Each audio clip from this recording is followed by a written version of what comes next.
Hello friends, அஸ்ஸலாமு அலைக்குங்க. வாங்க இன்றைக்கி என்ன பார்க்க போகிறோன்னா, சோயா வச்சு ஒரு பிரியாணி தாங்க. குழந்தைகளுக்கு ஸ்கூலுக்கு கொடுத்து விட்றதுக்கு ஈஸியாகவே இருக்கும். அவங்க வேண்டாங்காமல் சாப்பிடுவாங்க. என்னென்ன போடலான்னு பார்க்கலாம் வாங்க. வெங்காயம், 3 தக்காளி, ஒரே ஒரு பச்சை மிளகு தாங்க போட்டிருக்கேன். புதினா மல்லி, சோயாவை நைட்டே ஊற வச்சதுங்க. நைட்டு ஊற வச்சா தான் அது வேகும், இல்லாட்டி வேகாது. சோயாவில் ரொம்ப சத்து இருக்குதுங்க, ரொம்பவே சத்து இருக்குது. அது ஊற வச்சு செஞ்சு கொடுங்க, நல்லாயிருக்கும்.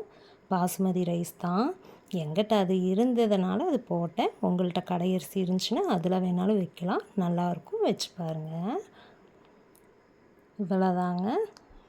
தாளிக்கலாம் வாங்க. அடுப்பில் குக்கர் வச்சுருக்கேன்.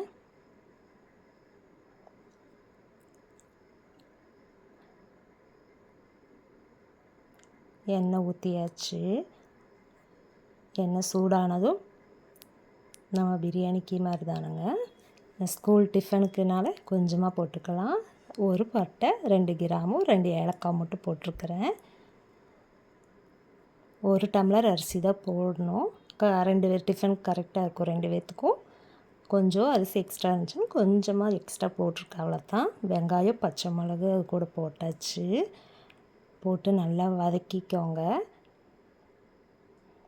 ஒரு பெரிய வெங்காயம், ஒரு பச்சை மிளகு போதுங்க. எப்போவுமே டிஃபன் பாக்ஸ்க்கு வந்து பச்சை மிளகு நம்ம கம்மியாகவே சேர்த்திக்கலாம், ஏன்னா அதெல்லாம் பெருக்கி எடுக்கணும். அதனால் கம்மியாக தான் போட்டிருக்கேன்.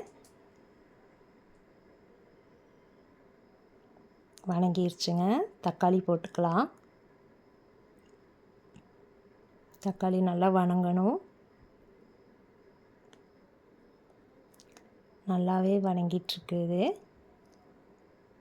நம்ம குழந்தைங்க மிச்சம் வைக்காமல் சாப்பிட்டுட்டு வருவாங்க. அடுத்தது சோயா போட்டுக்கலாங்க கழுகி. நான் சோயா கொஞ்சம் எக்ஸ்ட்ரா ஆயிடுச்சு, அளவு தெரியாமல் நிறைய ஊற வச்சிட்டேன்.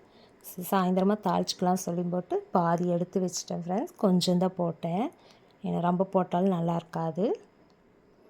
வதங்கிருச்சு. பட்டை கிராம் தூள் கொஞ்சம் போட்டாச்சு. கொஞ்சம் போட்டு நல்லா வதக்கிக்கோங்க.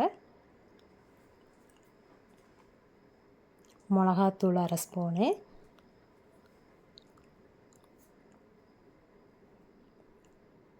உப்பு கொஞ்சம் போடுங்க. உப்பு நம்மளுக்கு வேணுங்கிற அளவுக்கு அளவு தெரியும், நம்ம வேணுங்கிற அளவுக்கு உப்பு போட்டுக்கலாம் ஃப்ரெண்ட்ஸ். பட் நல்லா இலக்கி விட்ருங்க. சோயாவில் கொஞ்சம் உப்பு காரம் பிடிக்கணும். அதில் பொதுவாக உப்பு காரம் பிடிக்காது, இருந்தாலும் உப்பு காரம் பிடிக்கிற அளவுக்கு போட்டுக்கோங்க. இத்தினோண்டு கலர் பொடி போட்டிருக்கேன், கலராக வரட்டும்னு சொல்லி போட்டு ரெட் கலர் பொடி போட்டிருக்கேன். தண்ணி 1 டம்ளர் அரிசிக்கு 1.5 டம்ளர் தண்ணி ஊற்றிருக்கேன். பாசுமதி தான், இருந்தாலும் கொஞ்சம் வெந்த மாதிரி இருந்தால் நல்லாயிருக்கும்னு தான், இல்லாட்டி ட்ரை ஆகிரும். சாப்பாடு மதியானம் சாப்பிட்ற மாதிரி ட்ரையாக இருக்கும்னு தான் இத்தினோண்டு தண்ணி எக்ஸ்ட்ரா ஊற்றிருக்கேன். அரிசி கழுகி வச்சாச்சுங்க. நல்லா தண்ணி வடிச்சிட்டு போட்டுக்கோங்க. கொஞ்சம் தயிர் ஊற்றிக்கோங்க. தயிர் ஊற்றினா நல்லாயிருக்கும். நம்ம பிரியாணி தாளிக்கிற மாதிரியே தாங்க, இருந்தாலும் ஸ்கூலுக்கு வேண்டி 1 டம்ளர் அரிசிக்கு வேண்டி நம்ம கொஞ்சம் கொஞ்சம் செலவு தான் போட்டிருக்கோம். இது வச்சு கொடுத்து பாருங்கள், சூப்பராக இருக்கும். ஒரு விசில் தாங்க விட்டேன். ஒரு விசில் விட்டோன்னே வெந்துருச்சு பாருங்கள். பார்த்தாலே தெரியுது, பிரியாணி ஆட்டியே சூப்பராக வந்திருக்கு. நம்ம பிரியாணி டேஸ்ட்டில் இருக்கிறதுனால குழந்தைங்க மிச்சம் வைக்காமல் சாப்பிட்டுக்குவாங்க, பயப்படாமல் கொடுத்து விடலாம். அடுத்து நெய் ஊற்றியாச்சுங்க. நெய் ஊற்றி எல்லா பக்கம் நல்லா இலக்கி விட்டுக்கோங்க.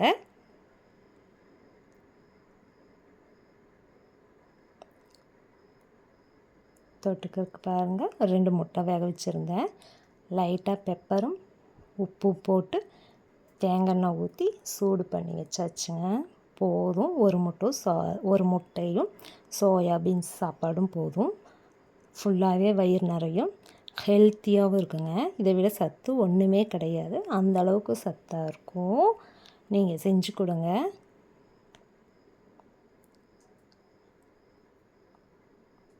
டிஃபன் பாக்ஸில் போட்டுக்கலாம் ஃப்ரெண்ட்ஸ். இது செஞ்சுட்டு யார் யார் செஞ்சீங்க சொல்லி கமெண்ட்டில் சொல்லுங்கள்.